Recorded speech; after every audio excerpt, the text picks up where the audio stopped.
أعوذ بالله من الشيطان اللعين الرجيم. بسم الله الرحمن الرحيم.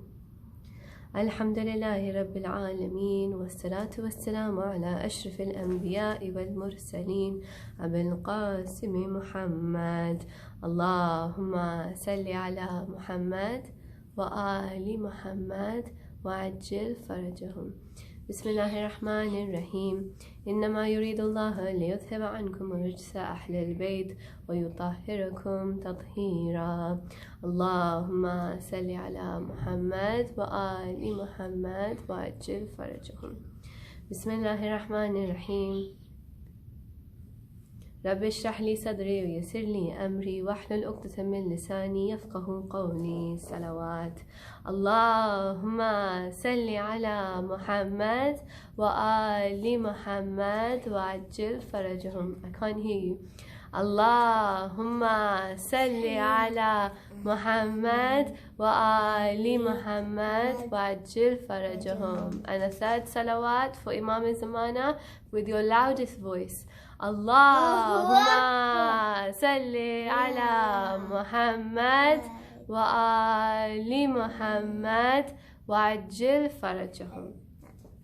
السلام عليك يا صاحب العصر والزمان. السلام عليكم ورحمة الله وبركاته.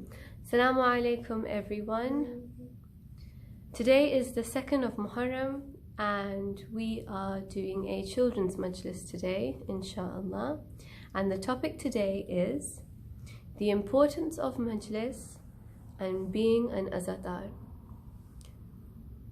Now, I thought this would be a good topic to start our Muharram series with, because this year's Muharram is a little bit different to what we're used to, isn't it? What's our Muharram normally like for us? Tell me?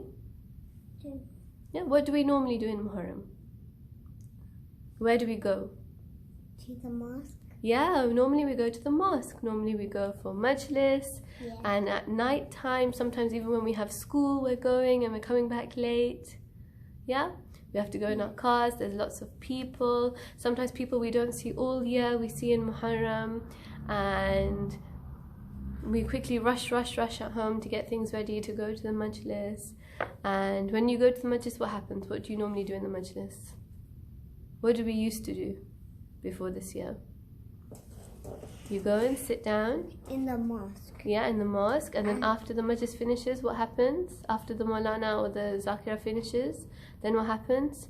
We stand up, we do matam, then we do ziyarat. And then all of those things, you get some food. And yeah, then you get the barak, yeah, and then you go. Sometimes there's chai. But this year, I love chai. This year, a lot of us are having to do Muharram at home, aren't we? And we're listening to the majlis where? On what? On the camera. Yeah, on the TV, aren't we? Yeah, on the TV or the computer screen. So it's a bit different to what, or on the phone. So it's very different to what we're used to. But the amazing thing about majlis and the remembrance of Imam Husayn is that no matter how it changes, it will always be there forever. And we're going to talk about how come that is. What's so special about this that means that no matter what happens in the world, there will always be someone to remember Imam Husayn and cry over what happened to him. Now, why do we remember Imam Husayn every single year? Because it happened so long ago, didn't it? More than 1400 years ago. Yeah, even like infinity years. Yeah, not infinity years, but a very long time ago, isn't it? So why do we still talk about it? Why do we still get upset about it? And in school, I have a few answers for this that might help us understand why. The first thing, at school, everyone learns about history, don't they? Yeah. Yeah, everyone has history lessons. What happened in the past, you know, if you go to school in the UK, like we did, or we do, you learn about World War I and World War II and what happened and the Battle of Versailles and so many different things about history. You learn about the ancient Egyptians, you learn about the Vikings, you learn about the Anglo-Saxons. there's so much history to learn about different people and what happened to them. Why is history so important? It's in the past, it already happened. How can it help us? The thing with history is there's always something to learn from the past. Because in the past, they were human beings, we are human beings, in the future there will be human beings, inshallah. So we are very similar to each other, every generation. And there are differences, but there are always things that we do that are the same. And if we can learn from the mistakes of other people and the good things of other people, then we can have a better future for ourselves and make sure we do better. Gee. How can people do the same things? People can do the same things as other people in the past, because what happens is that we all have a brain, yeah? We all have a brain, we all have a heart, yeah? We have families, we all need to work, we all need to study. So that's the same as people who lived 100 years ago, isn't it? Yeah? So because we are the same creation, we can do good like good people did, and we can do bad like bad people did. So that's how we can do the same as people before us. Now, when we learn about, for example, World War I or World War II, we know who the bad guys were, and we know who the good guys were. Now, what do we want to do? Do we want to be like the good guys or the bad guys? Good. Good guys, exactly. But in order for us to know who the good guys are, we need to know what happened, isn't it? Yeah? Then we know if this is the good guy and this is the bad guy, how do I become like the good one and how do I not become like the bad one? Yeah? So like with Karbala, some people say, and these people are not right, they're wrong in what they say. Some people say that both Imam Husayn AS and Yazid alayhi were both right. No. Right? Only Imam Husayn. Only Imam Husayn, because right and wrong are against each other. Right and right are never against each other. Right and right are always together. Wrong and wrong can be against each other, but right and right are never against each other. So one is right, one is wrong. Now, for us to know who was right and who was wrong, we need to know who these people were. So who was Imam Husayn alayhi salam? The Prophet. The Prophet's grandson. Good. Prophet Muhammad, peace be upon him and his family, it was his grandson. He was Mawla Ali and Bibi Fatima Zahra's second son. Yeah? He was Imam Hassan alayhi salam's little brother. Imam Husayn. He was so brave. Imam Husayn was so brave. Yeah? When he even was a baby, when he grew up, he was the boss of every single army. Yeah, he was so brave. And you know, Imam Husayn alayhi salam was so special that when he was born, yeah, the angels in the heavens, they all went to the earth to see Imam Husayn when he was born. You know, when a new baby's born, the whole family comes and people come from everywhere to come and see the baby. When Imam Husayn alayhi salam was born in the house of Bibi Fatima Zahra salamullah alayha and Imam Ali alayhi salam, yeah, all the angels from the skies came to see Imam Husayn. That's how special he was when he was born. One of the angels, his name was Fitrus. Fitrus had lost his wings. You know, angels have wings, don't they? Fitrus had lost his wings. And when he saw all these angels coming from earth, he said, "Where are you coming from?" Because they were coming with such special things. He said, "Where did you get all these special things from? Where are you coming from?" They say, "Oh, Fitrus, don't you know? Today Hussein was born. We are coming from seeing Hussein." He said, "I wish I had my wings. I could go and see Hussein. I wish I could get my wings back." The angel said, "Fitrus, if you want anything from Allah, go and see Hussein. Because Allah loves Imam Hussein so much that out of his love for Hussein, he will give you what you ask for." So Fitrus the angel went down to the cradle of, he went down to see Imam Hussein. Imam Husayn was a baby, he was in his cradle. Prophet Muhammad ﷺ was there. And Fitrus, the angel, was told, if you want to get your wings back, go and touch yourself on the cradle of Imam Husayn. When Fitrus went and touched himself on the cradle of Imam Husayn ﷺ, after that he was given the most magnificent wings. He had the most beautiful wings of all the angels. Why? Out of the love of Imam Husayn. Yeah? And this is why when we go for ziyarat, when we go to Karbala or Najaf or Kazmain or Samarra or Sham or wherever we go for ziyarat, whether it's in Medina to see the Rasulullah sallallahu alaihi wasallam, Jannatul Baqi to see Imam Zainul Abidin, Imam Muhammad al-Baqir, Imam Ja'far al-Sadiq, and some say Bibi Sayyida, Bibi Khadija salamun alayha's there. Whether we go to Mecca, to the Kaaba, what do we want to do? We wish to touch it, don't we? Everyone wants to touch the Kaaba. Everyone wants to touch Hajar al-Aswad.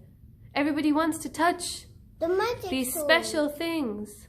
Like the magic sword. But we don't know where Dhul Fiqar is. Dhul Fiqar is with our 12th Imam now. Yeah, I know where it is. Yeah, it's with the 12th Imam now. Why do we want to touch these things? Because Fitrus showed us. He showed us that there is so much to gain just from being physically close to these things. Remember, Fitrus didn't even touch Imam Husayn alayhi salam. He only touched the cradle that Imam Husayn was in. So he's so special, even he made the cradle special. Yes, exactly. Imam Husayn is so special that even the cradle he's in has the power because of what Allah has given Imam Husayn and how special Imam Husayn is to Allah, that even the cradle that Imam Husayn is in as a baby has the power to give an angel back its wings. Imagine when we go Karbala, the power that the burial site, the grave of Imam Husayn a.s. has. Imagine. Now, where else do we see something that has a power that Allah has given it, that when you touch it, you can get what you need? If we look in the Quran, we find stories of so many prophets. One of my favorite stories is the story of Prophet Yusuf. Prophet Yusuf and his father, Prophet Yaqub. What happened? When Prophet Yusuf was thrown in the well by his brothers because they were jealous of him, and then Prophet Yusuf was taken to Egypt as a slave, and then he eventually became the Aziz, he became like a minister there. Prophet Yaqub spent his whole life crying because he missed Imam Husayn, because he missed his son Prophet Yusuf. He cried so much. Prophet Yaqub, the father of Prophet Yusuf, cried so much because he used to miss his son Prophet Yusuf. Even though Allah had told him Prophet Yusuf is alive, he missed his son so much.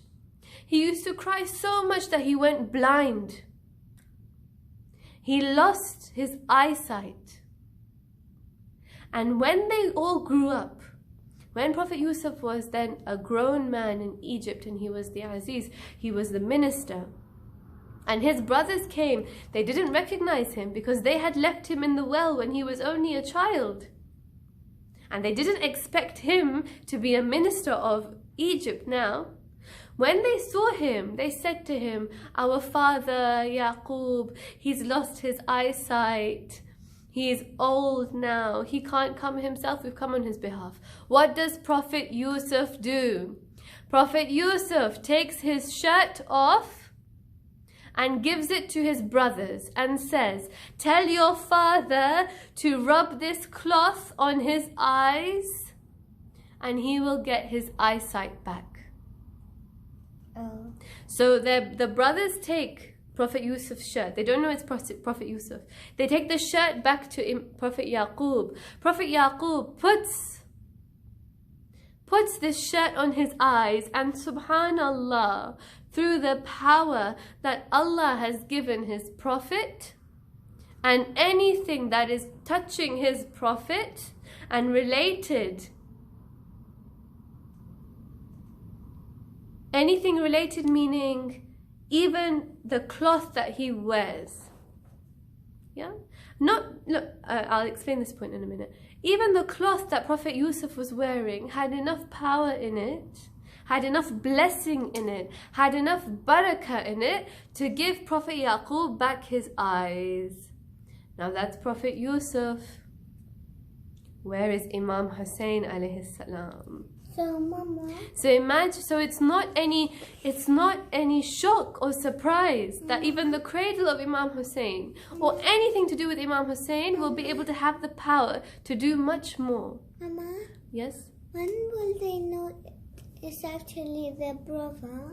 So then what happens afterwards, and I can tell you the story later at home about what happened and how they found out it was their brother, because right now it's not the topic of the majlis, inshallah, next time. But one thing I wanted to clarify.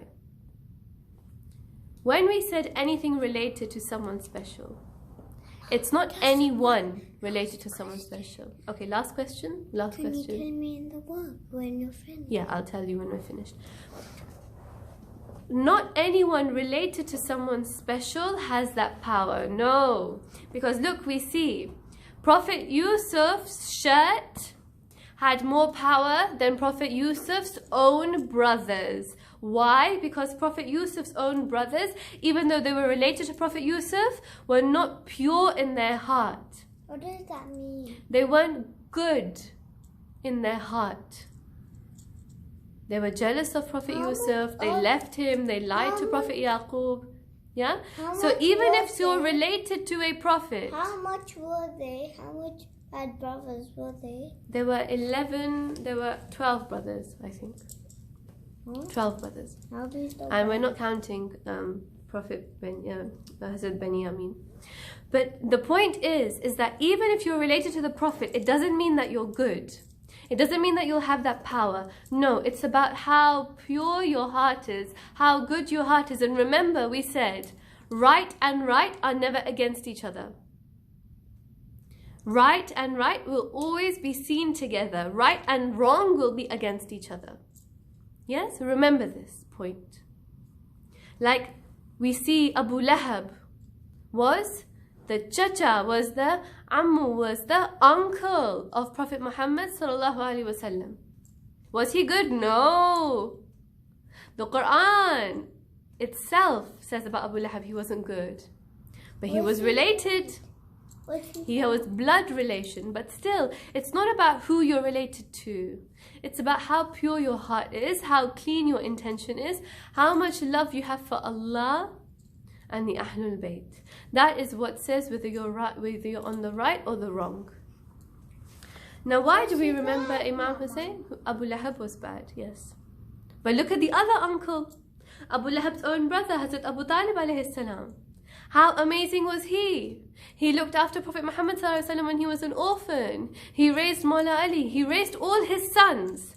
Hazrat Abu Talib, the uncle of Rasulullah, and the father of Imam Ali alayhi salam, raised his sons in such a way that he would put his own sons in danger just to protect Prophet Muhammad sallallahu alaihi wasallam. And all his sons had the same feeling that they would give their life for the Prophet. So it's not about how you're related, it's about what kind of person you choose to be. And we need to choose to be what kind of people? Abbas, what kind of people should we choose to be? Good. Good. And how will we know how to be good? By looking at other good people and seeing what made them good. So Imam Husayn AS, what kind of person was he? What kind of things did he do? What kind of things do you think Imam Husayn AS did, Abbas? Good things. Good things? Like what? What are good things to do? Like when some people hurt themselves, you help them. And yeah, exactly. So helping other people. He used to teach other people. He used to care for the orphans. He used to care for the widows. He used to care for the poor. He used to feed the hungry. You know, in Surah Insan, which is also called Surah Dahr, there's some beautiful ayahs that talk about the time when Imam Hassan and Imam Husayn AS, they had very high fevers. And Bibi Fatima salamullah alayha and Mawla Ali had kept, they had promised Allah, it was like a nazar. They said, if Imam Hassan and Imam Husayn feel better, we will fast for 3 days. And on those 3 days, it says in that surah what happened. They were fasting for 3 days, and every day they didn't have much food in their house. On the first day, when they were about to break their fast, and they've been fasting all day, there's a knock on the door. Who's on the door? Second day, a knock again at iftar time. Third day, a knock again at iftar time. And every single night, the person who knocked on the door was a different person and asked for food. And they gave all their food away, even though they'd been fasting all day, because they cared so much about the yatim, about the orphan, about the faqir, about the poor, about the asir, about the traveler. So anyone who needed their help, they would help. And that is what Imam Hassan and Imam Husayn grew up with. I'll give them every single food I bought. That's lovely. But I think Imam Husayn, even if you want to give him food, that's really kind of you. But you know what I think that Imam Husayn will be happier with? If we give that food to the poor people who are hungry. But they're hungry. No, but Mawla, but no, Imam Husayn AS is not. Yeah, Allah make hungry of them food. Yeah, and Allah says in the Quran, don't think of the shaheed as dead. No, they are alive and they receive their sustenance from their Lord, with their Lord. So you're right, Abbas. Allah is the one that gives them what they need. Yeah. Our responsibility is to give the human beings and the animals on this planet who Allah has made us responsible for. We need to give them what they need, and that will make the Ahlul Bayt happy. Now, as we're nearing the end of the time, I wanted to just make sure that we finish the topic that we started, even though you can read so many majlises about this. But we wanted to know, why do we remember Imam Husayn AS? We said we want to know who was good, who was bad, so we know how to be good or bad. We know how to be good because we don't want to be bad, so we know what not to do so that we're not bad. Yeah. So we said Imam Husayn AS, what the kind of things did he did? He helped people, he was kind, he used to do his namaz, and salah. And Shaitan used to do this. Yeah, I want to kill Allah. No, Shaitan never said he wanted to kill Allah. Shaitan is the enemy of mankind. He's the enemy of human beings. Shaitan believes in Allah, but he didn't want to listen to him. And that's what we do sometimes. If you think about it, sometimes... We can fix that so easily. No, but we can't fix it. We can fix it in ourselves, exactly. Yeah. You're right, yeah. Because we all believe in Allah, but do we want to listen to Allah? Yeah. That's what makes us different from Shaitan. If we can believe in Allah and do what Allah wants us to do, not do what we want to do, even though if it makes Allah unhappy, that will be the difference. And that is what we should try and do, inshallah. So Imam Husayn. So on one side we have Imam Husayn. On the other side, who do we have? Shaitan. No? One of Shaitan's followers? Yeah? Yazid. Yeah. La'natullahi alayhi. Yazid. Yeah? And we're going to talk about La'na in one of our other majlises, inshallah. So, Imam Husayn on one side, alayhi salam. Yazid on the other side. We know Imam Husayn alayhi salam is what? He prays. He fasts. He gives money to the poor. He looks after people. He helps people. He's kind. Yeah? Yes. He's kind to the children. He's respectful to his elders. Yes. He teaches people. He reads Quran. Yes. He's kind to the animals. He's good to the environment. Wait, Mama, he does all these things. He can tell what the animals what he do. Yeah. Whereas Yazid, what kind of person was Yazid? Ape will hurt him. Oh yeah, no, wild animals never harm the Ahlul Bayt alayhi salam. Yes. Because they used to follow the rules which he said to them. Yeah, because even the animals know who's And good the and who's not. Tigers and Imam Husayn he used to say this, help other baby tigers even if they're random. I don't know if Imam Husayn salam ever saw a tiger, because I don't think there were tigers in Mecca or Medina, but it's a possibility. He could control every single animal, Mama. Yeah, all the animals would listen to him, but it's about whether he met them. I'm not sure. But we can talk about this in another majlis, inshallah, about the animals and the Ahlul Bayt. Yeah, or I can answer this question later for you. So we're talking about Imam Husayn AS and Yazid. Now, what kind of man was Yazid? He used to lie, he used to cheat, he used to gamble. He was an alcoholic. He used to listen to music, even if it was namaz time. He was lost in the music, and he used to play with monkeys and keep them in chains, and he was bad to women, and he was bad to lots of people, and he was just an evil character. I mean, how bad and you couldn't even do that to Tiger. It doesn't matter. But the point is that he was such a bad person that he would order for Imam Husayn to be killed with his children and his family. With Imam Husayn's children and Imam Husayn's family. Then he could just put the chains on for someone like Imam Husayn AS, who was so good, and someone to want to kill Imam Husayn, that person can only be bad. So before we start Masaib, I like to remind... I have to go for Masaib. Everyone? No, you're going to stay here for Masaib. So for Masaib, I like to remind our viewers, and inshallah, whatever we haven't covered about the topic, we are going to be covering in tomorrow's majlis, inshallah. Before we start Masaib, I want you to remember this. Being in a majlis, listening to a majlis, is such a special honor. It is such a special time and a privilege that there are some rules we do. Why is it so special for us to be in a majlis? Why is it so special?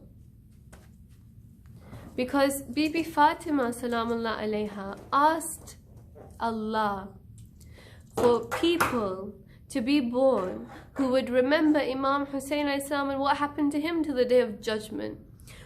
If we are born into the families that remember Husayn, or even if we come to this path later on in life, know that we have been chosen to be the dua of Bibi Sayyidah salamullah alayha, and we'll talk about this more tomorrow, inshallah. And what happens in a majlis? Who comes to the majlis? Sit down, Abbas, sit down. Who comes to the majlis? You tell me.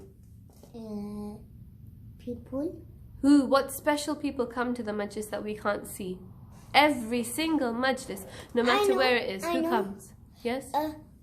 Bibi Zainab. Bibi Zainab, salamullah alayha. Bibi Sakina, salamullah alayha. Bibi Fatima al-Zahra, salamullah alayha. They both say they go to everywhere, wherever they go. Exactly. They go to the same mosque every day. They stay together. They go to every majlis in the entire world that is done where Imam Husayn AS is remembered. That is their promise. So if we are keeping a majlis here today, right now, where you're sitting, they are with you. We can't see them because they have a special invisibility power that Allah gives them, which means that we can't see them, but they can see us. Magic wasn't real. It's not magic, it's a power Allah gives.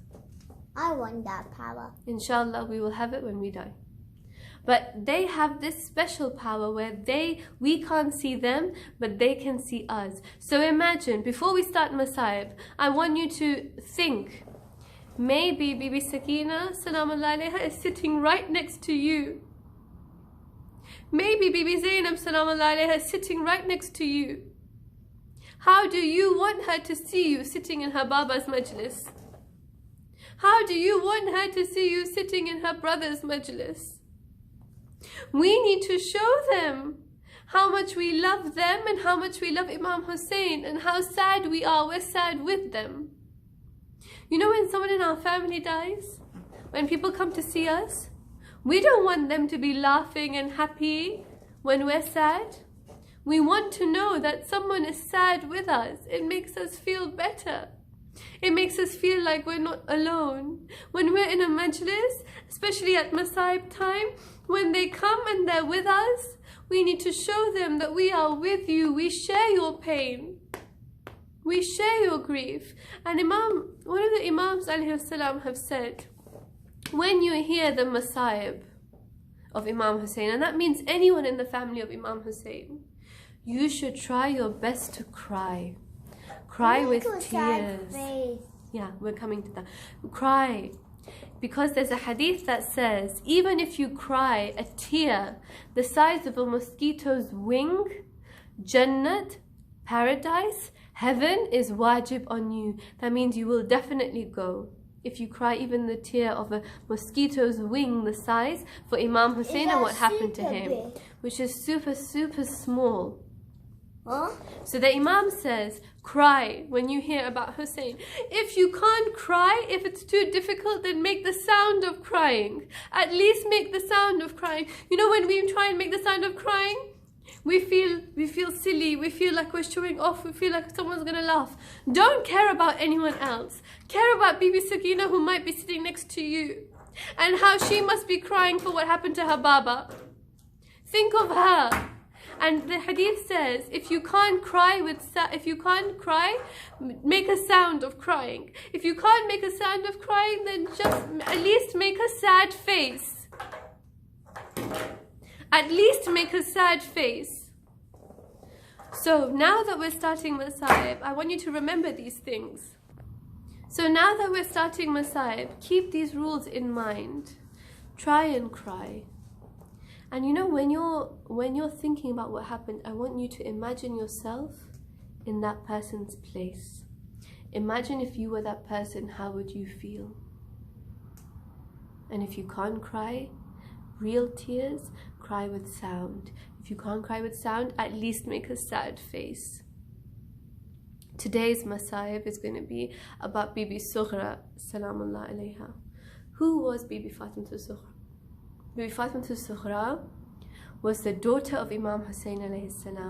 She was the big sister of Bibi Sakina salamullah alayha. She was the big sister of Baby Ali Asghar. She was the little sister of Hazrat Ali Akbar and Imam Sajjad. When Imam Husayn's qafila, when Imam Husayn's caravan was leaving Medina, Bibi Fatimah Sughra wasn't able to go with them. She asked Imam Husayn, please Baba, please take me with you. What does Imam